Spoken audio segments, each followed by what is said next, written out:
COVID and things of nature changed our operations a lot across the board, and this just happened to be one of those things. Things started to accumulate even as early as, November of last year. And with calls for service and things of that nature, we just weren't able to stay up on top of it. And then as more cars got dumped, it just invited more people to continue that behavior. Originally, I had over 50 cars tagged for removal. When I went to go check on those cars again, at least 10 of them had already been moved. Once we identified that we were going to remove these, they were not stolen, we put in place the logistics of the pickup, and a flat rate amount was agreed upon by the tow association, only if they were able to not have to store these cars, which is the big thing where the DMV comes into place. So we had to facilitate a junk title from the state saying, go ahead and take this right to pick and pull.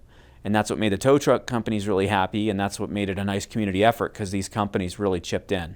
A total of 3 vehicles had liens on them, and they were moved anyway, but that means they did not go straight to pick and pull, and that the tow company has to hold on it until getting permission from the lien holder to go ahead and junk it. There was multiple sites. We had 5 tow companies going over multiple streets. The heaviest concentration of vehicles was at Klondike and 9th Avenue by the elementary school. There was 7 cars towed from that one location alone. 2 of them were set on fire while waiting for this project to be executed. So having abandoned junker cars, it invites other criminal acts, in this case arson, which could have been detrimental because they sit in a very vegetated, brushy area, which could have lit a lot of Highland Ranch on fire. Luckily that didn't happen, but it is hazardous. It's absolutely hazardous. For this operation, specifically, the Sun Valley General Improvement District gave money to the Sheriff's Office via the Board of County Commissioners, specifically for the blight cleanup of abandoned vehicles. I think it's great for the people of Sun Valley that live there that they have a governing body that's looking out for them and the perception of their community.